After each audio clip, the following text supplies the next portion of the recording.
Get ready. It's time to surround yourself with some of the best attractions Central Florida has to offer. It's time for the Central Florida Sights and Sounds Podcast with your hosts, John and Anne Marie Carigliano. To all who come to this happy place, welcome.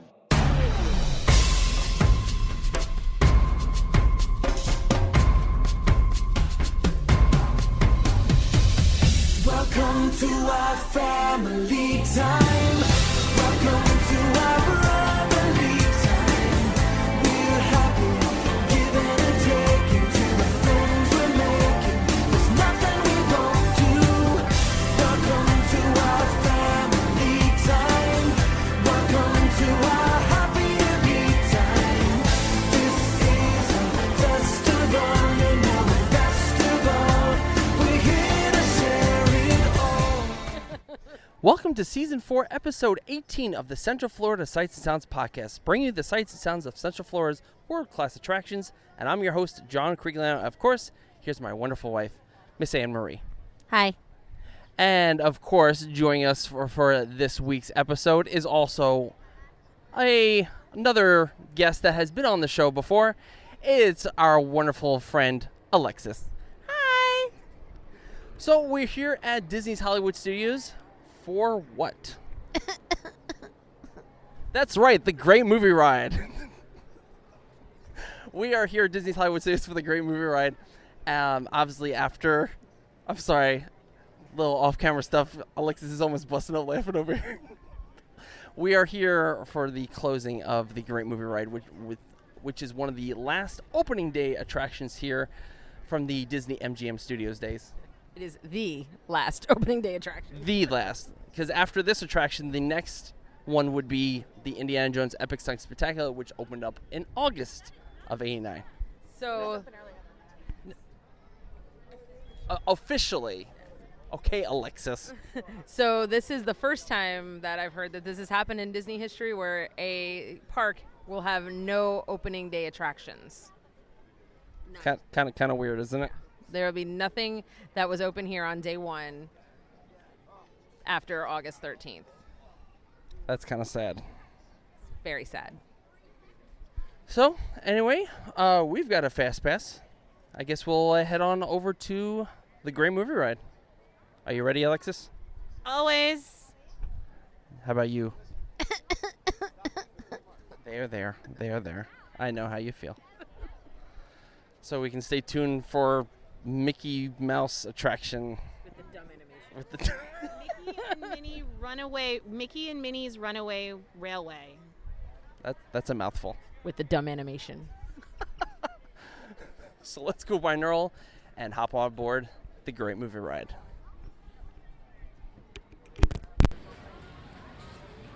We were here in June when Indiana Jones was open. Soft open. We didn't see it because it was a 2-hour wait, but it was open because that was the one thing that my parents were like, let's go do this because everything was on wait. Mm-hmm.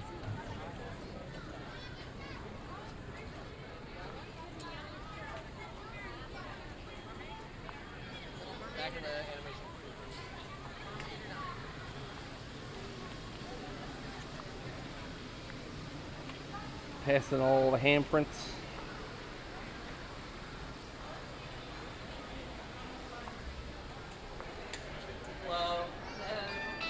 Thank you. Yep.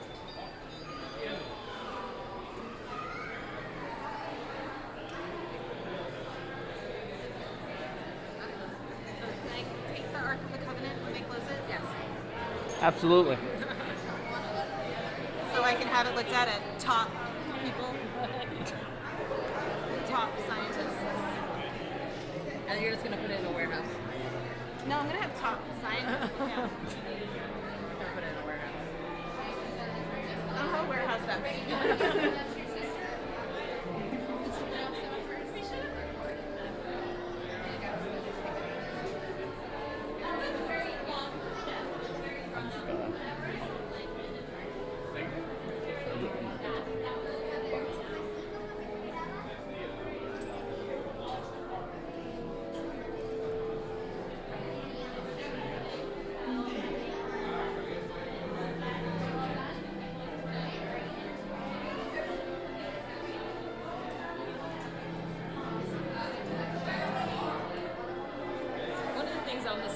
about this is the queue line, seeing all the old memorabilia and how they kind of switched it out every now and then. Yeah. And I'm also seeing all that. gonna miss the architecture inside the Great Movie Ride. You know, it's really beautiful. Has lots of just that Art Deco. What I think is the most sad about the movie ride closing is this truly was the icon ride for studios and the idea of the original theme for the park. Yep. And by closing it, it's truly saying this park is no longer. It is We're moving away completely from different. the.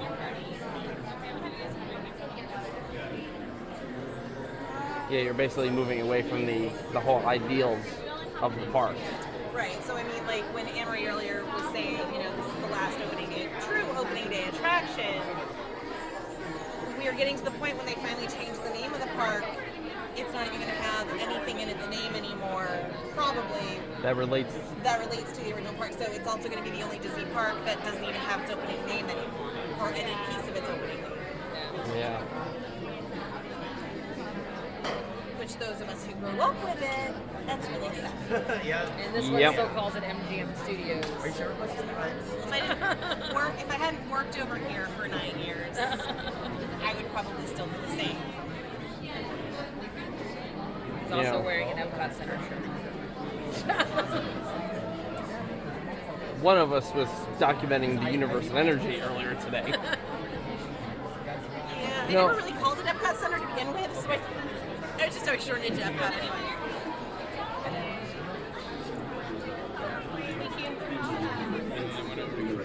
But I think what because I first made my trip to this park back in 1991 when I was 7 years old, and so a lot of the attractions here had a really impressive impression on me. Especially Great Movie Ride. I used to be completely scared of the alien scene. You and every other child. Yes. But I also remember the backlot tour. I remember the magic of Disney animation and actually watching them. So I have a lot of fond memories of that. But it's like even when the backlot tour closed, by the time it closed, it was a shell of its former. So much things have been cut. Yeah, it had been so cut because I remember the first time I came was in the late '90s, and I remember it being like twice as long as it was when I moved here. Yeah, you had Residential Street Yeah. that got cut because of Lights and Motors Action, and so it's like really didn't have that much left after that. It got cut. And of course, you're hearing the late Robert Osborne, who passed away earlier this year, back in March. Sad. A little bit of trivia. In the Great Movie Ride, out of all of the films that are actually shown in here, not one is from Universal. A lot of them are from 20th Century Fox. I remember one. Originally, they were all MGM Yes. or Disney.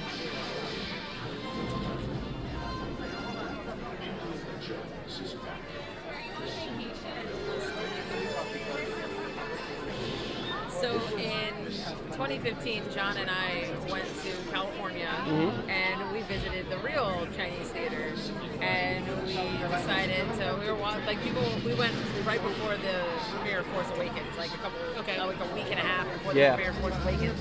People were already camped outside at the theater. I believe it, considering I was in Greece when Attack of the Clones came out, and I watched it in Greece on opening day because I was not going to be in the United States.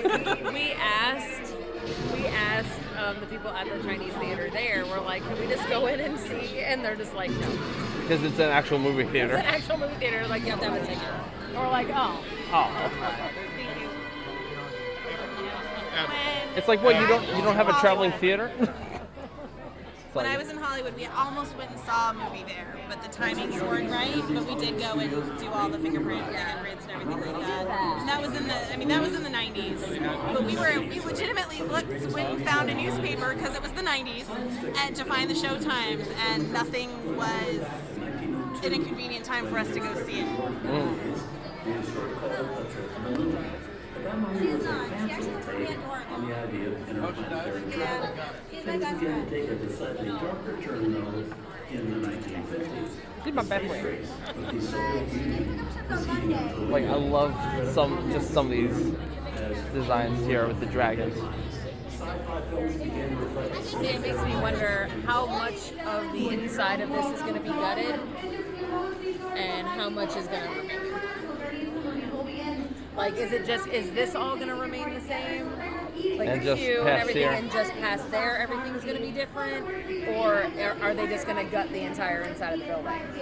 If they're smart, which generally they're pretty good with their theming, you're gonna still want to have at least a nod to the fact that it is still a movie theater, it is still the Chinese theater, and still be able to have some of that, the idea, and there might be more, kind of like think about PhilharMagic.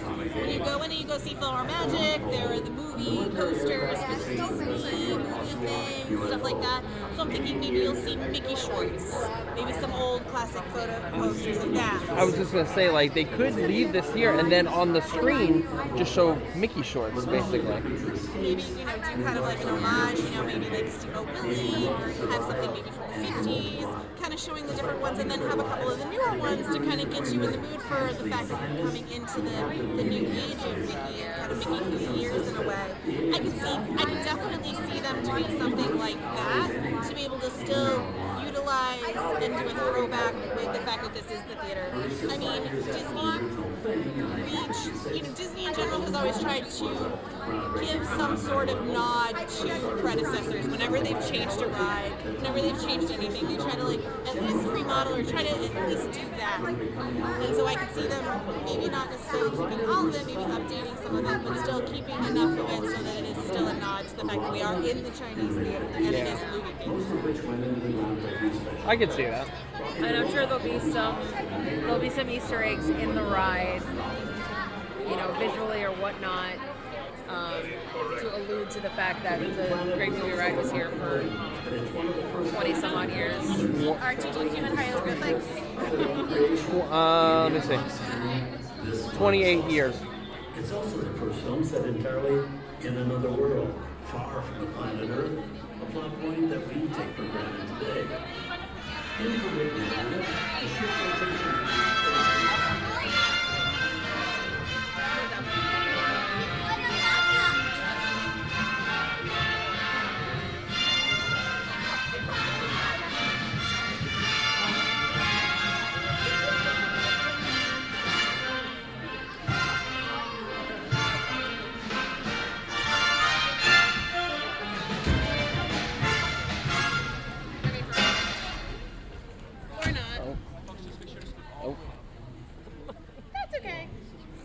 Yeah, weird. How many people in your party? There was 3. There's 3. You guys want to head out? Do you want to go right in this row? Okay. Oh, that's much better. Thank you. Oh, that's loads better. Like you said 3, twice. I was like, we're not gonna fit 3 people in. Well, you told her 3, then you told her 3 again, and then after you 2 went, she looked at me and she looked at me and she goes, how many in your party? With you. They already gave it. That's okay. It's the residual research. I'm invisible. They just really don't understand how to get people in that lane.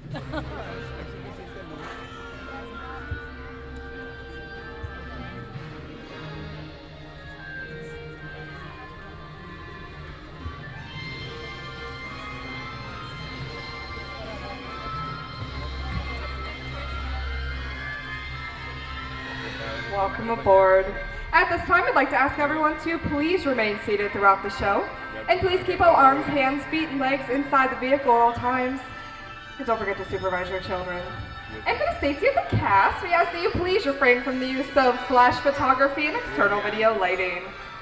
How they're taking care of business, let's talk about me. My name is Astrid, and I'll be your guide through this magical journey to the movies. It's a perfect job for me because I love movies. Is everybody ready?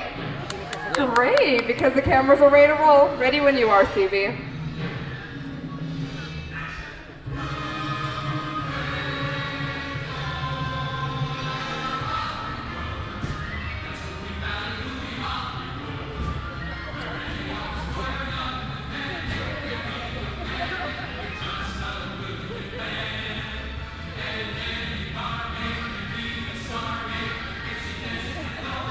And we are rolling.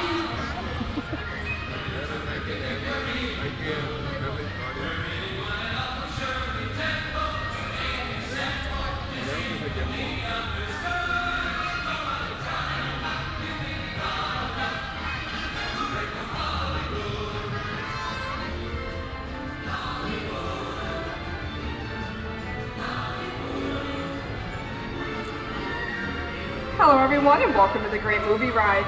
Once again, my name is Astrid. On behalf of Disney's Hollywood Studios and Turner Classic Movies, please welcome our host for this one-of-a-kind tour, Robert Osborne. Thank you. We're ready for Hollywood indeed. What better way to start our journey? From the Old West to the rooftops of London and along the Yellow Brick Road, there really is no place like the movies. One of Hollywood's significant contributions to the world of film were great musicals.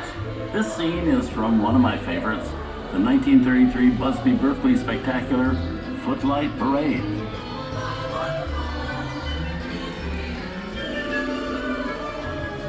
Here's one of the most famous of all dance sequences.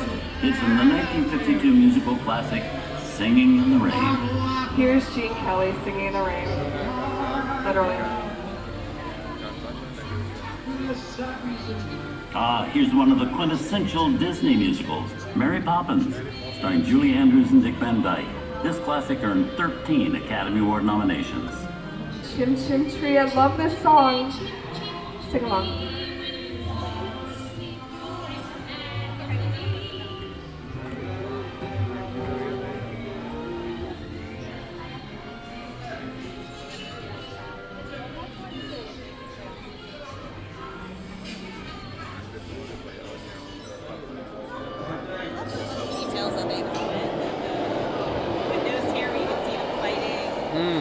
Hold on to those wallets and purses, folks. This doesn't look like a very good neighborhood. Here's the birthplace of the gangster film, the seedy underbelly of Chicago, from The Public Enemy, starring James Cagney.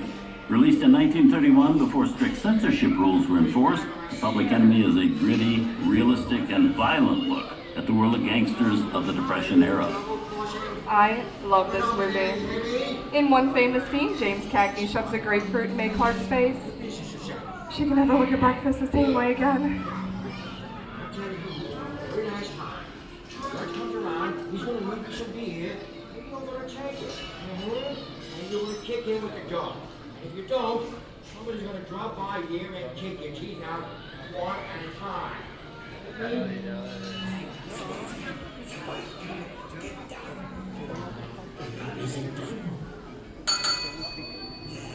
Just a bunch of rubbernecking tourists. Sorry about the delay, folks, but I don't want to run a red light, even in the movies. I'm not allowed to leave my vehicle. I think it's time for a visit to a concession stand. Mr. Osborne, wait! Bye. Okay, Muggsy, whatever you say. How did you know my name anyways? Well, I've seen this movie before. Well, no, it sounds safe. Fancy Congress, but you get out of here, so read it. You're making a big mistake here, Muggsy. Said scream out of here, you're gonna get hurt. You can't just walk out in the middle of the movie. Come on, beat it, just stop. Here they come, boss! Get out your grinders!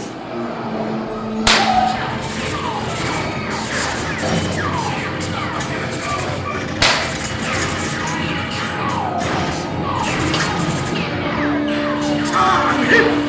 Hey, I'm hit! Muggsy! They got split! Muggsy!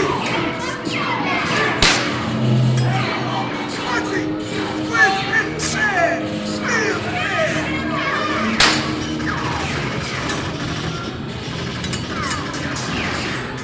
Everybody just sit tight. Running no red lights against the law. I would never break the law. Hey, lady, watch this. No more red lights.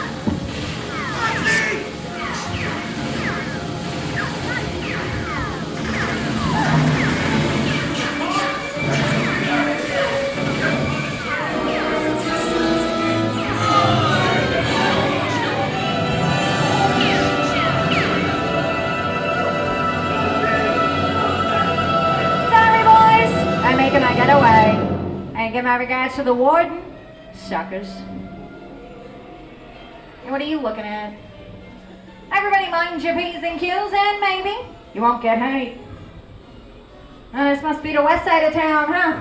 Western films depict a legendary American wild frontier where cowboys and their loyal steeds maintained order in towns against the untamable wilderness. John Wayne and Clint Eastwood are two of the iconic stars who epitomize this ideal of the stoic gunslinger. Long time ago, I made me a rule. Let people do what they want. Sleepy little boy, That's a mighty tough territory you're heading into, Pilgrim. I think about turning back if I was you. That is, Well, now that we're in the clear, this is the perfect time for me to collect up all your valuables. We'll start with the jewelry, then move on to the hard cash. Space. It's the bank robber. Don't let him get away. Hey! I don't even like this neighborhood, Papa! You're under arrest. Nothing going on, man. Get yourself up. Now this is nuts. And nuts to this. I'm getting out of here.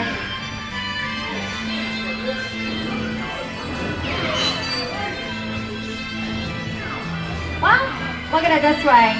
It can't get any worse.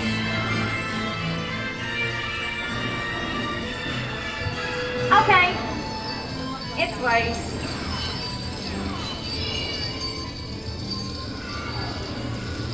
Hey, I don't know about you guys, but this is starting to get kind of creepy.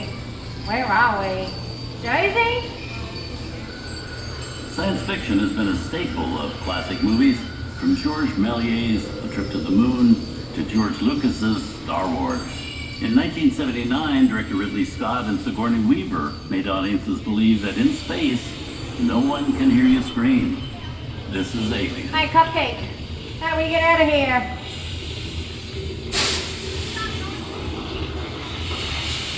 Warning, remain in your vehicle. The area you are entering is extremely dangerous. Proceed with caution. Danger. The emergency destruct system is now activated. The ship will detonate in T-minus 10 seconds. The option to override Look out! expires T-minus 5 seconds. What is that thing?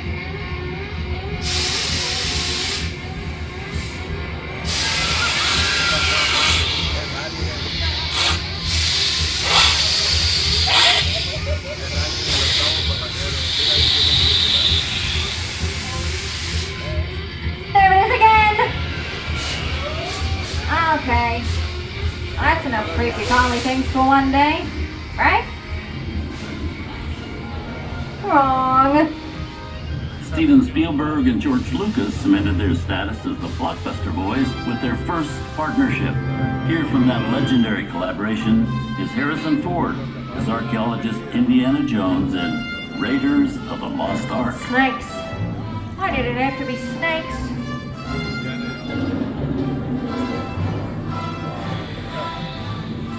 Some of the biggest horror stars of Hollywood have appeared in the ancient story of a cursed Egyptian temple. A priceless jewel that beckons to all, but be warned, the temptation always leads to destruction. Wow, get a load of that, chunk eyes. Time for me to get back to work. Good thing I don't believe in ghost stories. Don't nobody move while I go get the goods. I don't think they'd notice a few extra baddies around here, if you know what I mean.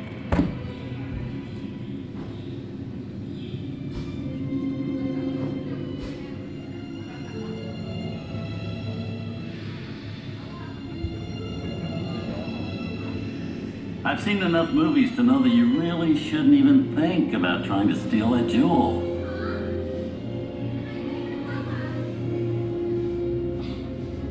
Halt, unbeliever. Disturb the treasure of the gods, and you shall all pay with your lives.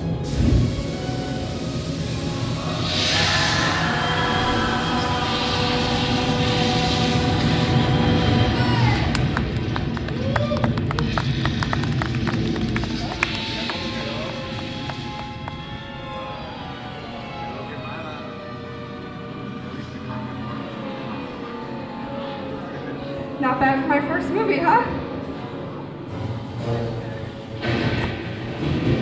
The twist ending. That just goes to show you anything can happen in the movies. Now, let's get on with the show.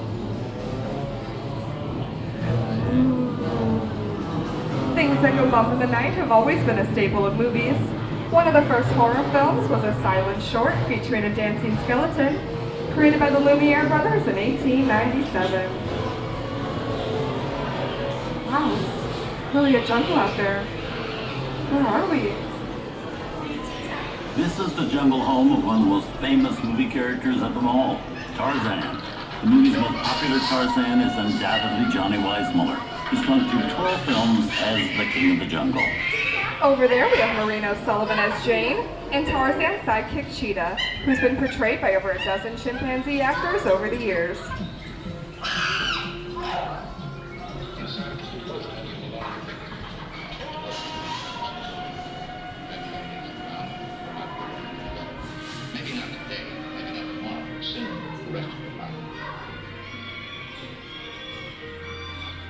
Here's Humphrey Bogart in his most famous film role. In 1942, Bogey finally got to spread his wings and romance the beautiful Ingrid Bergman in Casablanca. I've got a job to do too. Where I'm going, you can't follow. What I've got to do, you can't be any follow. Look, I know that it being noble, it doesn't take much to see that the problems of three little people don't amount to a hill of beans in this crazy world. Someday you'll understand that.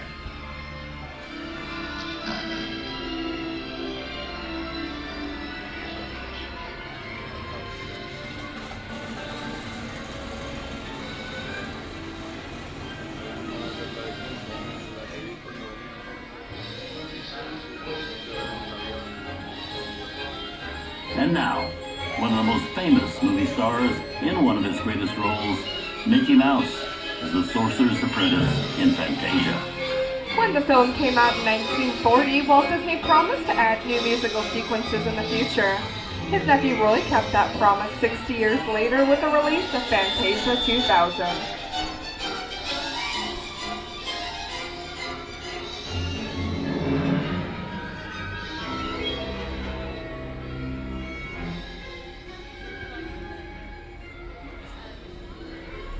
We've come over the rainbow and into one of the most beloved and most watched films in movie history, The Wizard of Oz.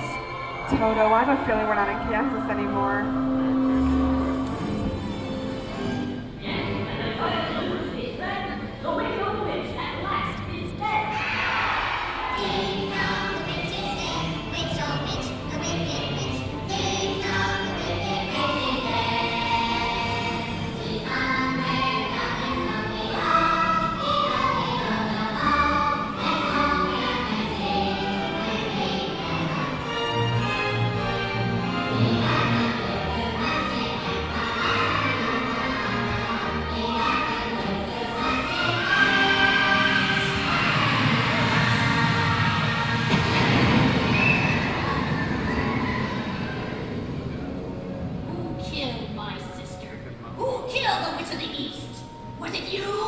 No, it was an accident. I didn't mean to kill anybody. Well, my little pretty, I can cause accidents too. Rubbish, you have no power here. Be gone before somebody drops a house on you too.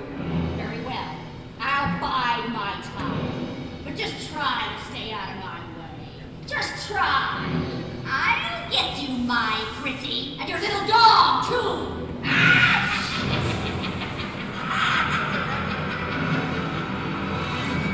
I wonder how we get out of here. What do you folks think? Which way do we go?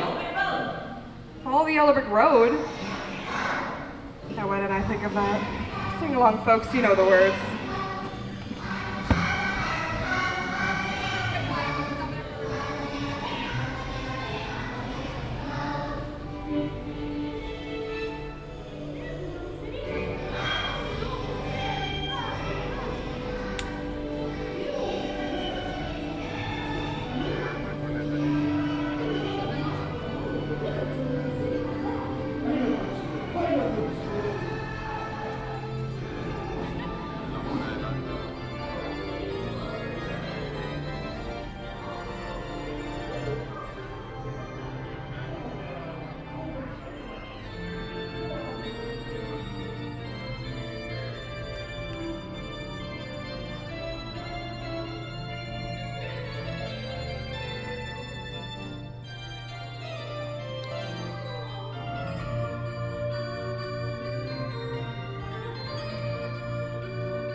From all of us here at Disney's Hollywood Studios and Turner Classic Movies, we hope you've enjoyed our tour through some of my favorite films.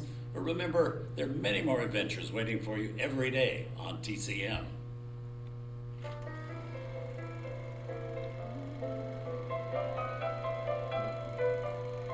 We didn't need that. We had to face it. Wait a minute. You ain't heard nothing yet. Step in time!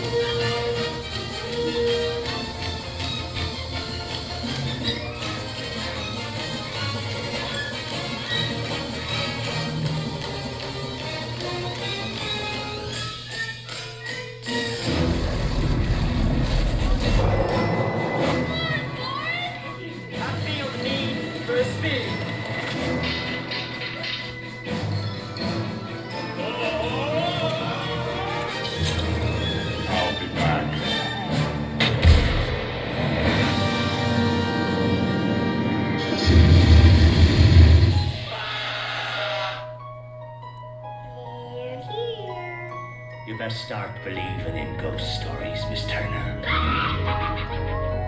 Is it safe? Look at you run! I have a feeling we're not in Kansas anymore. I'm a man. Well, nobody's perfect.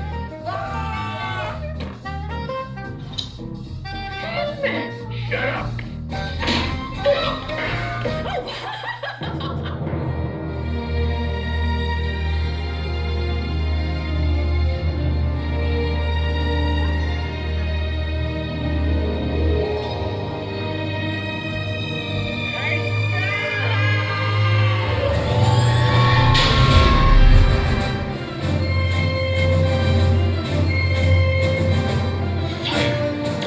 The Force will be with you always.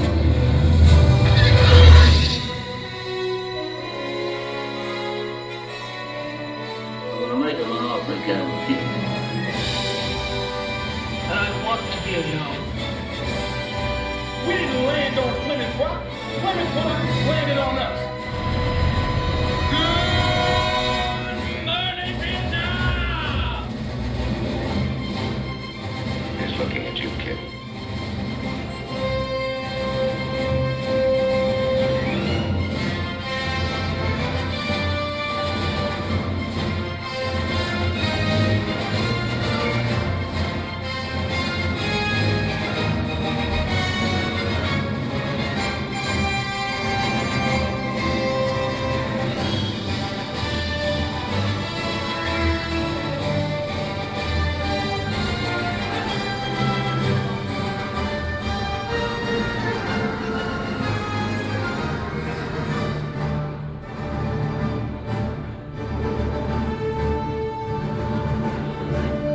Movies, the stuff that dreams are made of. I hope you've enjoyed our ultimate celebration of classic movies. And remember, you can find many more beloved stories and legendary stars on Turner Classic Movies. On behalf of Disney's Hollywood Studios and Turner Classic Movies, we'd like to thank you for joining us on the great movie ride. Now please remain seated until the vehicle comes to a complete stop. Please gather your personal belongings and take small children by the hand. When these doors open, rise dramatically to your feet and make a grand exit directly to the rear of your vehicle. Oh, and one more thing. When I yell action, don't forget the thunderous applause for yours truly. Places everyone, and action! Thank you and have a great day here at Disney's Hollywood Studios. And on behalf of all of us, we'll see you at the movies. Goodbye, everyone.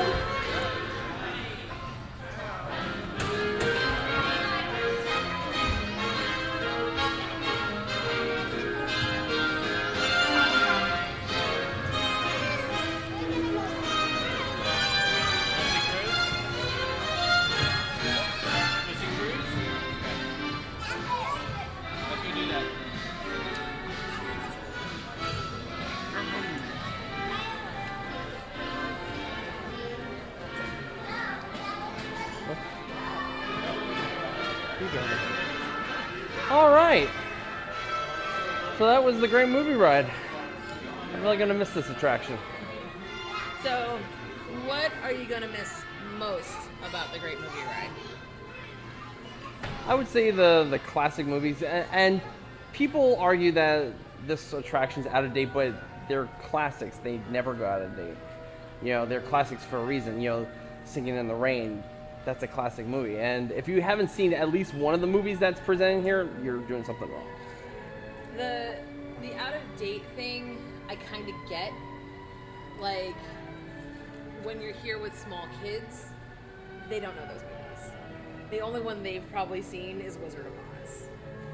And maybe, That's still a classic movie. I understand that, but it's just like people our age, people older than us, yes, these are movies that we grew up with. But when you're talking about someone who wasn't born until 2010, these movies are like, some of them are like, 70 years before they were born. So it's like, it's... The newest movie on it is Indiana Jones. Yeah. Yes. And that was in 81. 81.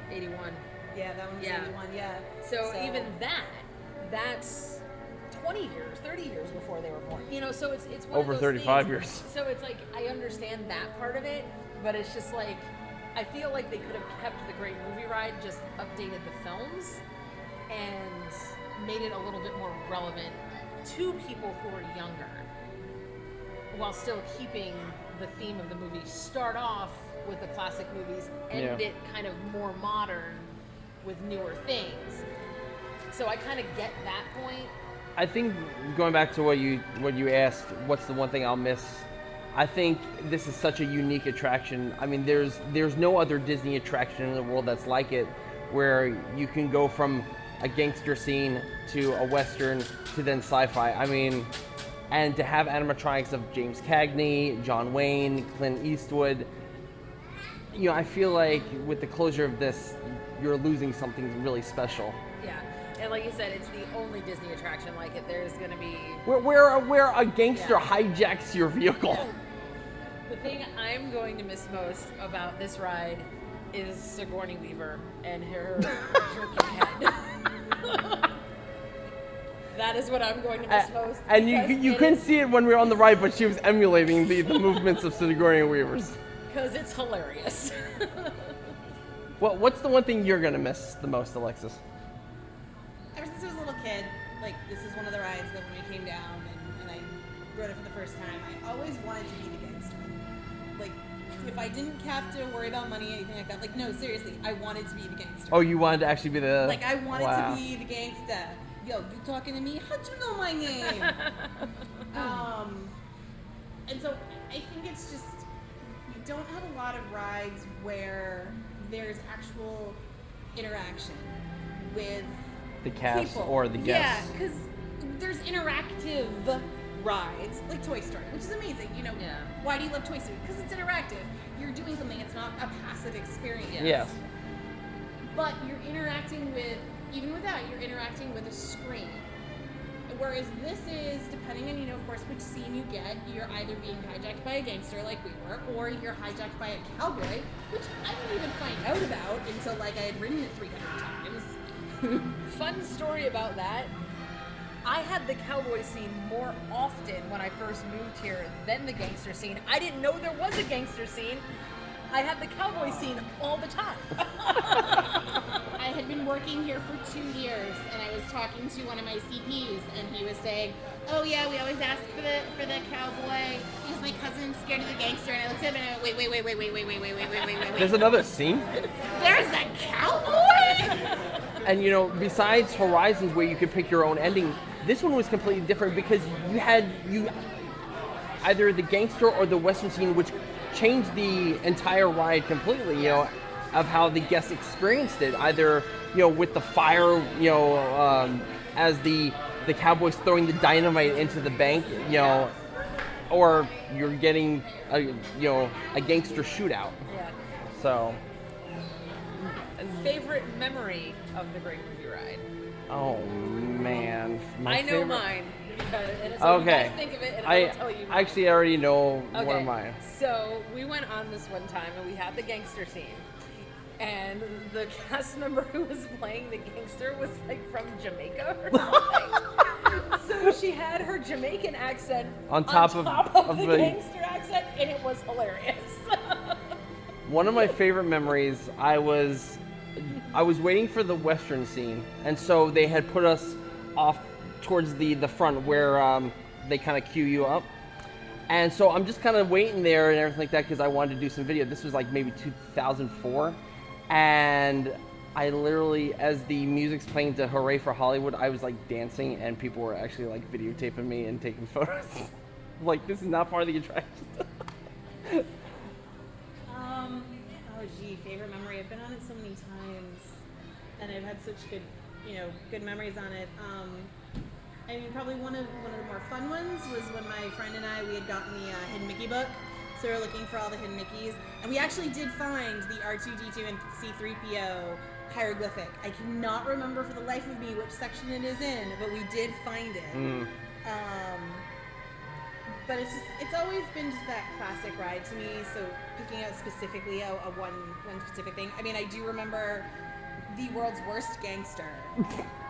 See, I think that's why it sticks out, because it was bad. Yeah. Like, because it was just hilarious. The accent was just phenomenally bad. This girl, it was one of the first times I think I'd had a girl gangster.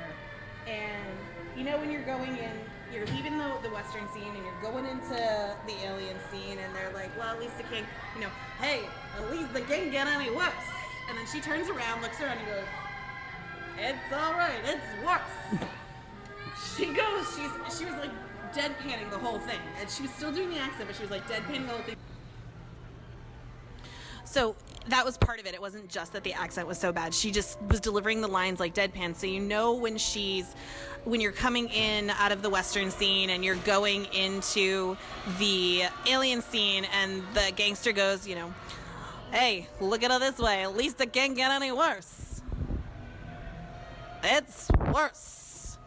Well, she's going along and she's standing there and she goes, well, look at it this way. At least it can't get any worse. It's worse. I mean, like, the whole time she's just talking complete deadpan, just reciting the lines. She's got the accent, the absolutely terrible accent, but she's got that, but she's just like reciting the lines like she just doesn't care. Seriously, I thought she was just like, I'm like, get her out of here. She obviously doesn't want to be working today. Like, I'll do it. So yeah, we all have, wonderful memories of this attraction. It's going to be missed. But so we're actually the time that we're recording this isn't technically the last day. No, it's not the last day. The last day, we will be here. The last day, John and I will be. I don't know if Alexis is going to brave the insanity, but he and I will be here. She said maybe. And he'll also be at Ellen's Energy Adventure earlier that day, because both of these attractions are closing. Not as bad as the massacre of September of 2014, where 4 things closed in one day, and you made me go to all 4 of them. I remember that. I'd forgotten about that.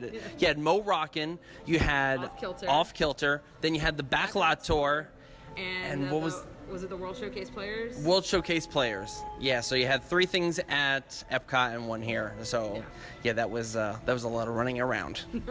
Yeah, that was nuts, and he made me go to all of them. All of them. Oh, yeah, that's right, because we also had that evening the Adventures in Charity. All of them. And then we had Adventures in Charity afterward. So we had been in the parks since World Showcase opened. Adventures in Charity went till midnight. It was a busy day that day. I hated you that day. Yeah, I know you did. Well, anyway, you can email the show at podcast@cfses.com. You can visit us at cfses.com. You can follow us on Twitter at CentralFLSAS, and you can like us on Facebook. And I gotta say thank you to everybody that has pushed us over the 800 subscriber mark on YouTube. We're actually at 831 the last time I checked. Now we're verified. No, we're not verified yet. But thank you for everyone that has been subscribing. We've been obviously back up and uploading some classic Disney videos to our YouTube channel. There's two Walt Disney World Vacation Planning from 1993 and 1994. The one from 1993, he listed in the description all the rides that have closed since 1993. It's very sad. A lot has changed. So, But also, I'd like to thank Anne-Marie for lending her phone because my recorder happened to be full on the memory card, so we're doing this ending part on the phone.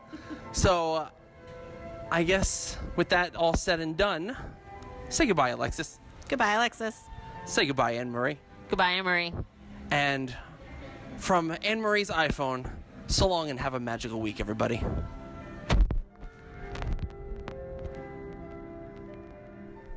So you'd think that would be the end of the show.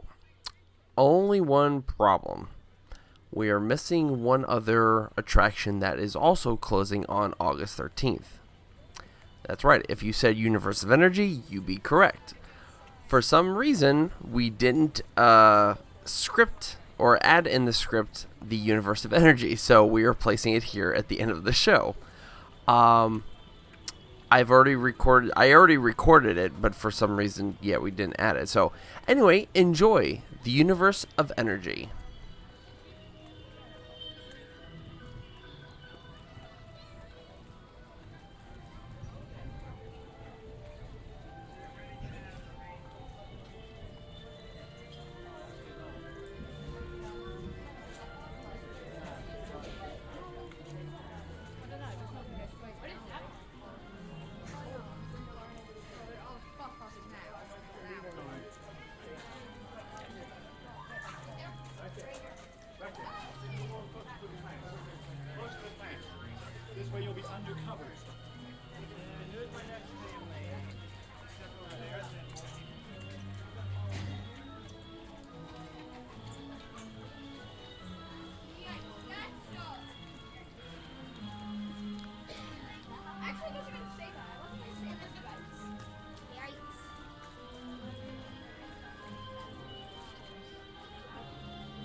Now, in a few moments, our presentation will begin on the screens in front of you here. Our pre-show will last 8 minutes, after which you'll be entering through either of the doors into our mobile theater, where you'll be sitting for 37 minutes. If anybody feels you cannot enjoy the entire 45-minute presentation comfortably, please exit now, because once our ride starts, there is no exiting. Now, in Ellen's dream, you'll be in total darkness, surrounded by loud sounds, loud music, bright flashing lights and images. So, please be aware of that for yourself and for your children. Once our show starts, this room will be dark. So we ask everybody to stay standing, come a little closer, so leave room for people who still can. Oh, no more people coming in. We close the line. Alright, so, but the room's dark. Enjoy yourself. 8 minutes for the pre-show that will be going in.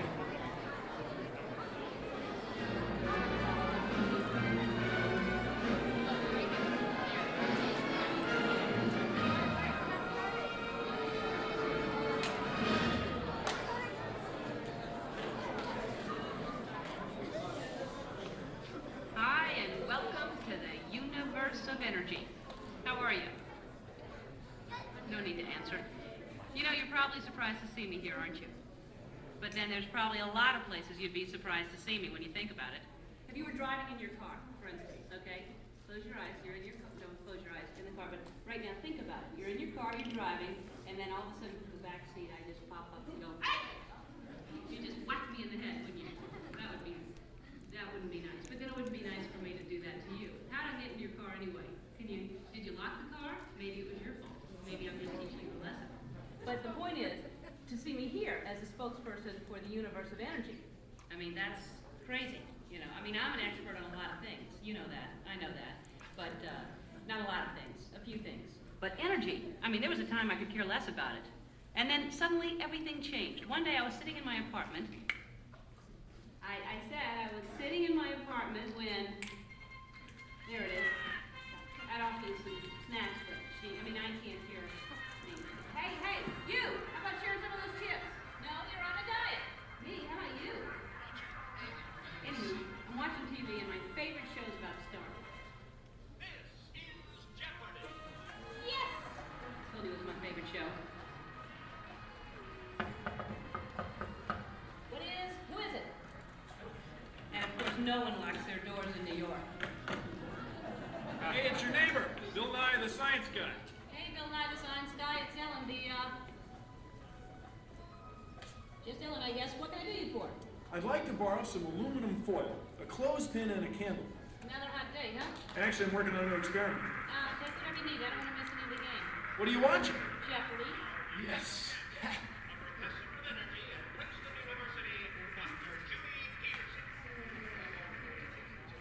Oh my gosh! What? It's my old college roommate, Judy Peterson. She was such a smarty pants, know-it-all. I had the best nickname for her, though. What was that? Stupid Judy. Ellen, that makes no sense. I know, but it made me feel better. So now I guess she's some hotshot, energetic professor. She's a professor of energy. Whatever. Who cares about stupid Judy and her stupid energy?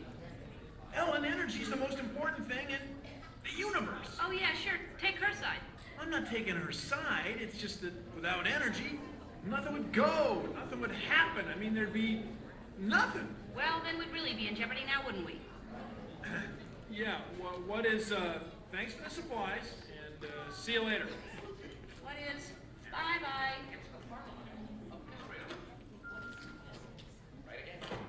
Right again, Judy. Stupid Judy, stupid energy. Maybe the universe needs energy, but I don't. I'll take a nap for 100. I know. Big piece of corn right there in the teeth. How could you not see? I'm gonna have to call you back. Now, as most of you know, when someone falls asleep watching TV, that person is going to have a what?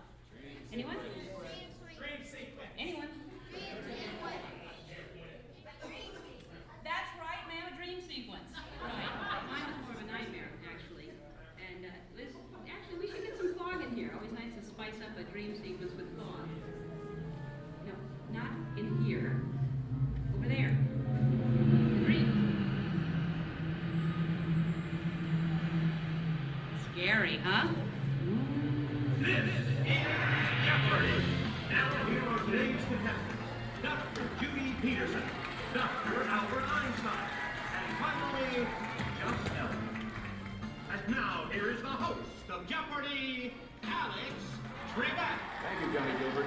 Hello, contestants. Welcome to our program, and good luck to you in the game. Here are the categories for the first round of play. Solar energy, wind power, energy from water, fossil fuels, fusion, and finally, gas. Ellen, since this is your dream, we'll let you make the first selection. I would take fossil fuels for, let's go 100. Fine. The answer is, this was formed from microscopic plants and animals trapped in ocean floor sediments millions of years ago. Ellen. Yes, I know that one. That's, what is stuff trapped? Microscopic fuels and plants and animals and Sorry, Ellen. We were looking for something more than just an embellishment of what I had already said. Anyone else? Judy. What is petroleum, Alex? What is bituminous? What is solar thermal conversion? What is hydroelectric? What is helium? And so, as we come to the end of the first round, ladies and gentlemen, Judy has a commanding lead. Ellen has her work cut out for her, and Dr. Einstein is nowhere, relatively speaking. Oh, Ellen, your first correct response. Wait a minute. Freeze! This is my dream. I'm in control now. I can still win. I still have a chance to. Ellen! Who is it? It's me, Bill Nye the Science Guy.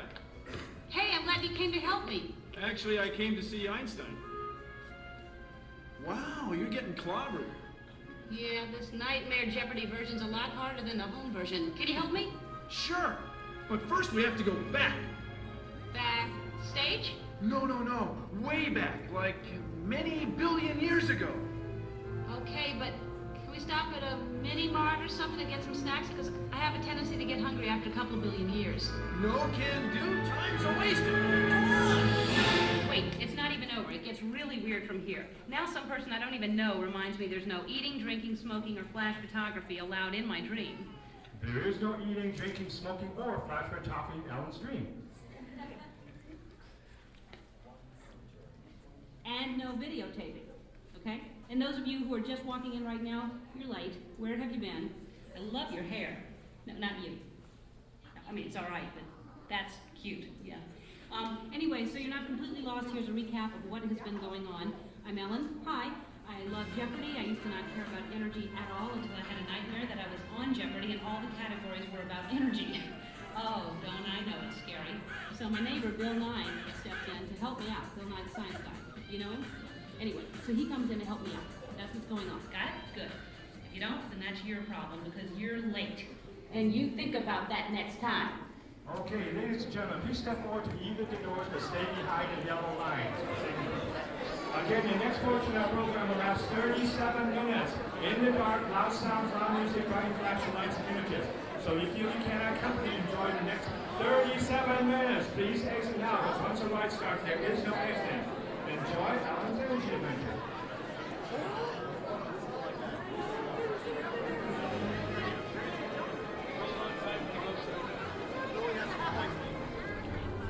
Lead the way, Brill.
ladies and gentlemen. Just one final reminder that the next portion of our ride does last 37 minutes, featuring loud noises and dark places. If you do need to exit at this time, you may do so to the back of the theater. Once again, guys, if you do need to exit, you can do that now. A cast member will help you. But once the ride does begin, you will not be able to exit for the entire 37 minutes. Welcome to Ellen's Dream. For your safety, stay clear of the doors, place your belongings at your feet, and do not change rows. And just a reminder, there may be no flash pictures or external video lighting inside Ellen's mind, because we don't want to wake her up and spoil the dream. Thank you. Bienvenidos al sueño de Ellen. Para su seguridad, manténganse alejados de las puertas del vehículo.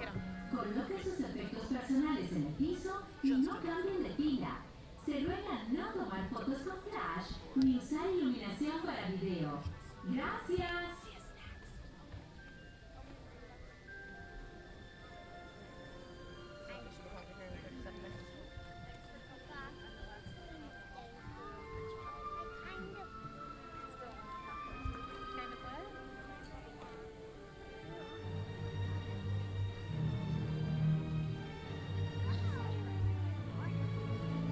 Ladies and gentlemen, as a reminder, this ride is 37 minutes. Some portions are live and take place in the dark.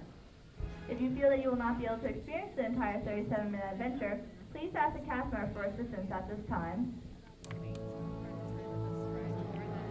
Ladies and gentlemen, once again, please do not change rows and stay clear of the doors. For your safety, remain seated with your hands, arms, feet, and legs inside the theater car. And be sure to watch your children. Manténgase alejado de las puertas del vehículo y no cambien de fila. Para su seguridad, permanezcan sentados con las manos, brazos, pies y piernas dentro del vehículo y vigilen a sus niños. Gracias. Que disfruten del sueño de Ellen. And now, let's return to Ellen's dream. The doors are closing immediately. Please stay clear of the doors. And now we return to Ellen's Energy Adventure.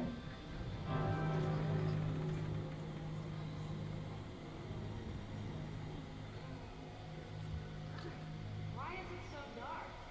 Because there's nothing to see. Leave it straight. You brought me back billions of years so you could show me nothing? Sort of, but out of this nothingness, many scientists believe the universe was born. Must have been a big delivery room, huh? Yeah. See that single point of very hot, very dense matter? It contains all the energy of the universe, and it's about to expand at an astonishing rate. Oh, here. Better put these on. Hearing protectors. Because it's the Big Bang. The piggy bank? No, the Big Bang. The ding dang? The Big Bang. Oh. Now, what you're about to witness took place over billions of years. Oh boy. Better take cover. All right, universe, you're clear to take off. Come on. Come. Bill. Bill Nye. Bill Nye, the science guy. Bill.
Here we are. 220 million years in the Earth's past, give or take a day. Bill, I know I asked you to help me with this energy stuff and everything, but I was kind of hoping you'd show me a slideshow. A slideshow? I guess that'd be easier, but this is way more fun. Yeah, this is fun. Where's the energy? Oh, it's all around you. See, these plants and animals are soaking up energy from the sun. When they die and get buried, time, pressure, and heat will cook them into the fossil fuels we rely on today, like coal, natural gas, and oil. Wait a minute, you're telling me that we're filling our gas tanks with dinosaur soup? Well, not exactly, but dinosaurs did live when fossil fuels were developing in the earth. Dinosaurs are just cool. Let's check them out. Why don't we just skip to the air conditioning and jacuzzi period, huh? Yeah, well, it's a chance of a lifetime. It's the chance of 100 million lifetimes. Come on. You go ahead and make sure it's safe. I'll wait here, okay? You might as well go too. This is my nightmare. No need you staying with me. Maybe I'll go. What am I so scared of? It's just a dinosaur. What's the big deal about dinosaurs? They're not so tough. Probably have a brain the size of a pea.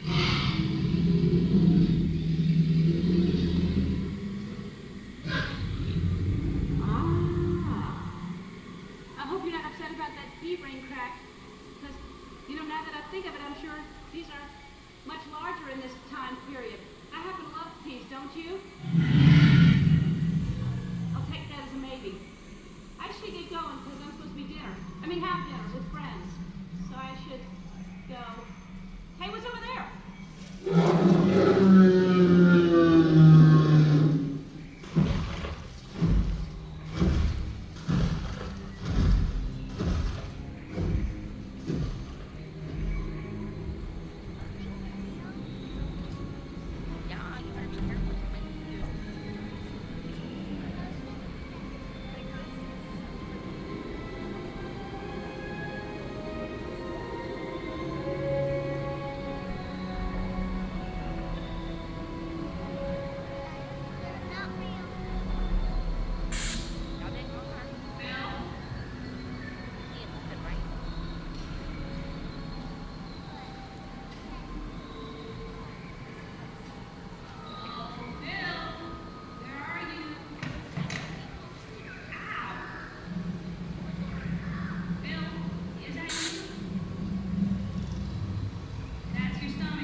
100 million tons of TNT. We now switch you to our continuing live coverage of the impending comet heading for Earth with our KNRG science guy editor, Bill.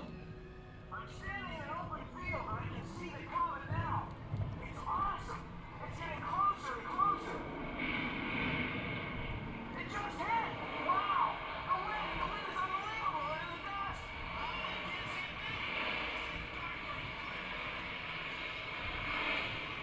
We seem to have lost Bill for the moment, but with all that dust spreading, there's sure to be more comet coverage coming up. KNRG News Time. 55 million BC. Now for a look at our weather. Willard? Okay, our ultra-extended forecast calls for decreasing dinosaur population, followed by a sudden growth in those tiny little creatures the size of mice that we call mammals. Aren't they cute? Birthday greetings go out to the cockroach, 200 million years old today. Boy, howdy. And maybe that comet will help get rid of them. Now, here's the traffic update. We've got reports that a giant elephant, a Dinotherium to be exact, has popped his trunk and is jackknifed in traffic. Plus, we can expect lots of traffic at the local watering holes as the mammal population continues to boom. KNRG News Time. 1 million BC. And now to the sports report, live from the Mastodome. Mammals dominate the Earth. Mammals dominate the Earth. The big dinosaurs have been shut out. They're back, gone, extinct. The big dinosaurs have left the planet. The mammals have shut them out in a major planetary upset. This is KNRG News Radio. Hey, let's check out the weather report and see if it's going to stay way cool outside. Willard? Hey, we're following a massive cold front extending from the Arctic region all the way down to our planet's midsection. Now, we're urging all mammals to evolve into their winter wardrobe because it's gonna get chilly. Be sure to develop a thick, furry hide if you want to make it. How cold it is. Keep your dial tuned to KNRG for continuous news updates. KNRG News Time, 900,000 BC. Now let's check out what's happening in the wild world of fashion. Mammals are getting hairier. That's right. Woolly is definitely in, whether you're a mammoth or a rhino. And saber teeth seem to be a growing fad in the cat world. Also, look for antlers to be very big this year. As big as 10 feet on creatures like the megaloceros. Wow! And that's the latest in the fashion world. Is it ever gonna warm up? Let's find out with a look at the weather. Willard? You know those giant glaciers we've all gotten so used to? Well, they're going to be receding to the north and south poles. Conditions are looking very favorable for a whole new kind of mammal. KNRG News Time, 750,000 BC. And that's our KNRG up-to-the-minute news report. Now back to our regularly scheduled program.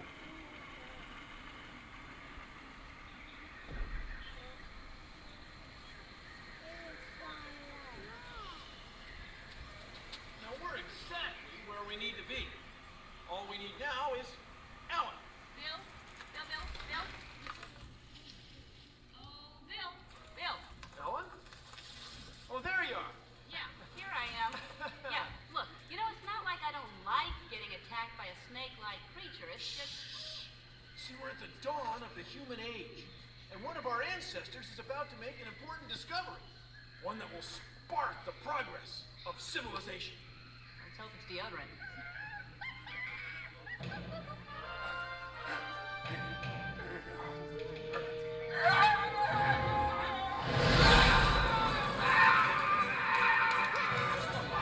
See? We discovered fire! And we're really on our way!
to know where it's gonna come from and how to use it more wisely.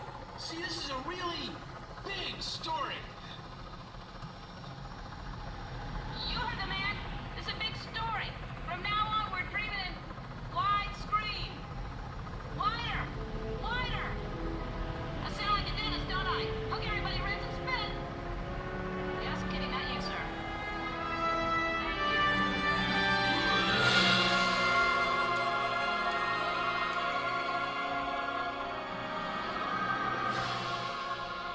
We'll start with the sun.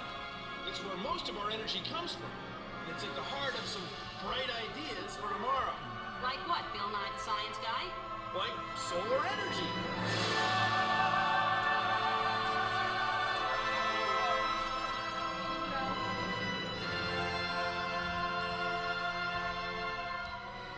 Solar mirrors are one way to convert the sun's energy into electricity. Cool. I mean, hot. I mean, coolly hot. Or hotly cool. So why don't we just make everything solar? Ah, not so fast. For one thing, it's not sunny enough everywhere. And although the sunshine is free, solar electricity still isn't that cheap. But it's getting there.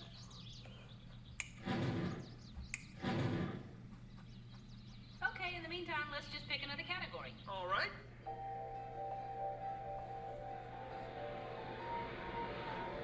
Today, we're using the clean energy of moving air, wind, to generate electricity. Well, then why don't we just get a bunch of wind farmers to harvest a big old crop of wind? We're starting to, where it's windy. But remember, to power a whole city, you need a whole lot of windmills. And when the wind stops blowing, we'd be left in the dark, wouldn't we? No way, we just switch to another source of energy.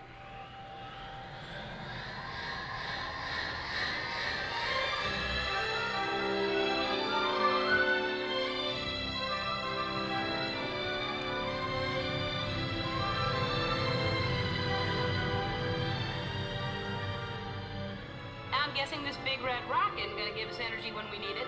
No, but this big gray wall might. It's clean and efficient. I know this one. Come on, quiz me. Okay. Hydroelectric power plants convert the energy of falling water into electricity and are renewed by this natural resource.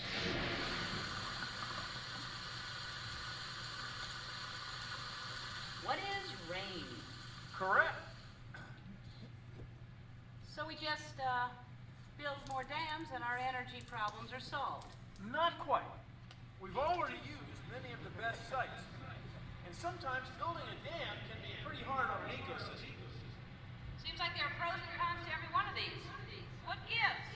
Well, Ellen, there are no easy answers. The sun, water, geothermal steam, even wood all contribute. Right now, these renewables provide about 10% of the world's energy. But we can expect them to be playing an even bigger role in the decades ahead. That's great, Bill, but we still need a heck of a lot more energy. Where's it coming from? And do you have a curling iron? Come on, I'll show you.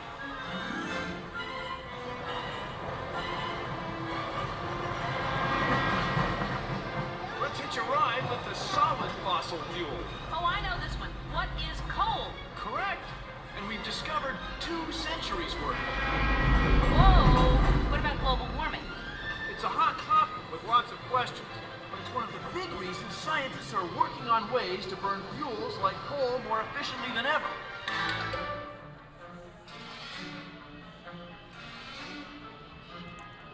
Ellen, what do you know about gas? Well, if your stomach's bothering you, I could get you some club soda. No. Oh, you mean natural gas. It's clean burning. And at the rate we're going, we're set for about 60 years. 60 years? That's only 10 more years than 50. 20 more than 40. 30 more than... Don't worry. We're always finding more natural gas all the time. But we do need to use it wisely. So, Ellen, how long have you been driving? Sorry, Belle. Alrighty. What's next? Oh, what is black gold, Texas tea, swimming pools, movie stars? What is the Beverly Hillbillies? I mean, what is oil? Right. It's our main source of energy, and we found enough to last at least 50 years. That's all? We're far from running on empty. And we've got some pretty far out ways of finding more. Wow, this is far out. Satellites are one of the tools we use in our search for hidden deposits. But there are others. Really?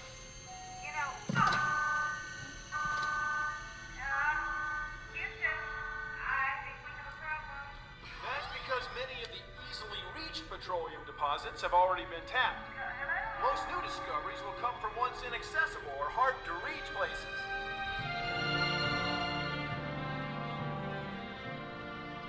Wait just a minute. There's oil here? Actually, the oil is buried way deep under the ocean floor. Oh, well, then I guess we can't get to it. So, where to next? Oh, hey, don't give up. We can reach the oil with offshore drilling platforms like this. Going in.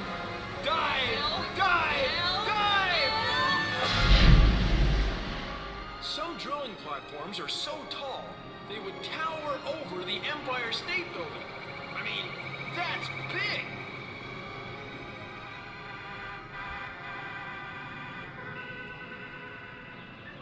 Oh, great. Just what my nightmare needs. Big old human munching, bone crunching, Ellen lunching shark. Take her up, Captain. Rise! Rise! Where are we now? The world of atomic power! See, today we take atoms like these and split them apart to release energy. It's called fission.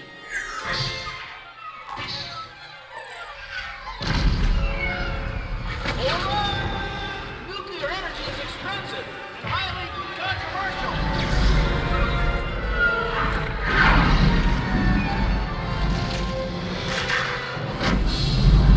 So I guess there's never going to be just one answer.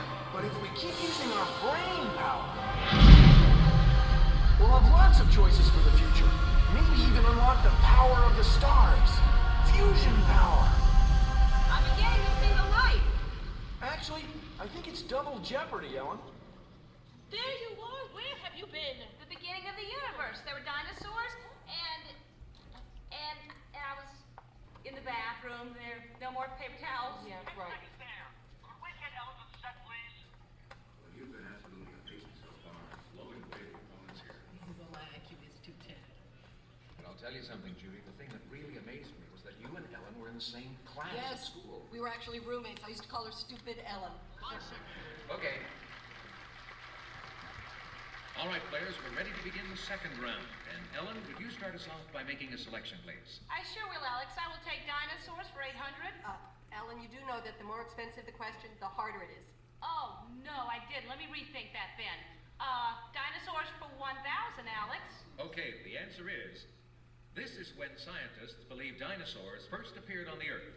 Ellen, What is 220 million years ago, give or take a day? you're absolutely right. What is the sun? What is hydrogen, Alex? What are photovoltaics?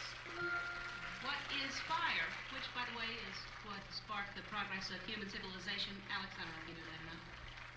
Correct again, Ellen, and amazingly enough, at the end of this double jeopardy round, you have managed to come from way behind to tie Judy for the lead. Well done. Well, I just had to figure out how to work this little clicky thing here. How could she have possibly learned so much during the commercial break? She's obviously cheating. Sip it, Judy. Dr. Einstein. You have no money, sir, and that means we're going to have to say goodbye. However, we want to thank you for coming here today, and we do have some lovely parting gifts for you backstage. Yep, here's a parting gift for you right now, Al. It's a long-lasting, low-energy light bulb. Enjoy the efficiency. Boy, there goes a real bundle of energy, huh? All right, ladies. You will recall that our final Jeopardy category on today's program is the future of energy. And so if you're ready, here is the final Jeopardy answer for you. This is the one source of power that will never run out. Good luck.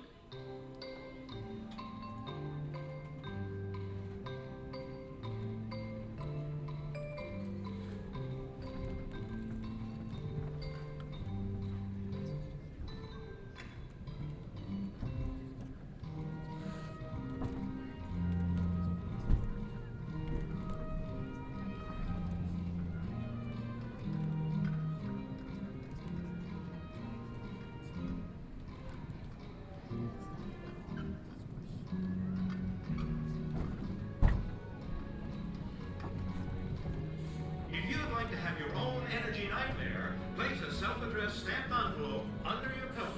Or check us out on the web at www.energynightmare.game. Will Judy remain our Jeopardy champion, or will Ellen take the lead? We'll know momentarily. Some contestants on Jeopardy will receive a year's supply of energy. Energy, you make the world go round. Once again, the answer is, this is the one source of power that will never run out. Time's up, players. Let's see how well you did. Judy, we'll start with you. You wrote down nothing. That's correct, Alex, because there is no answer. Well, actually, you're wrong. Let's take a look at your wager. Oh, that's too bad. You risked everything you had, and that means you lose $17,800, and you wind up with nothing. Let's go down to Ellen now and see what she came up with as a response to our final Jeopardy clue. Ellen? What is brain power, Alex? You are correct. And your wager? You too risked everything, but you double your score to $35,600, and that makes you, Ellen, our new Jeopardy champion. Congratulations.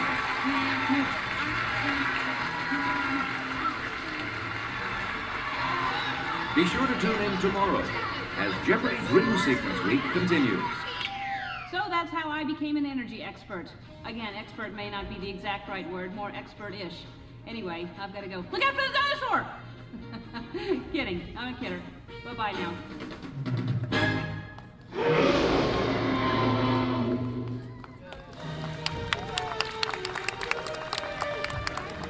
Welcome back, energy experts. At this time, we ask if you could please gather all of your personal belongings as you head towards the exit doors behind you. Thank you and have a wonderful evening at ESCA.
Well, and that was the Universe of Energy. I hope you all enjoyed that. And stay tuned for next week for another amazing adventure at the parks. So long and have a magical week, everybody.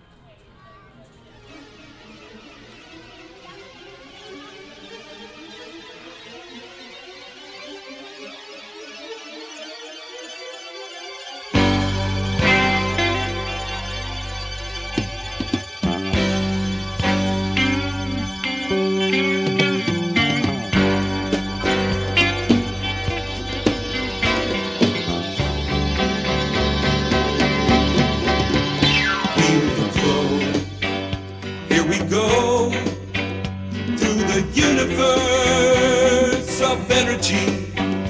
Feel it grow, see it glow. It's the universe of energy. Come through time, set the course, sail the wind, tap the source from the sea to the skies.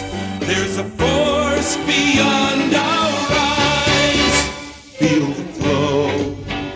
Here we go through the universe of energy. Feel it grow, see it glow. It's the universe of energy.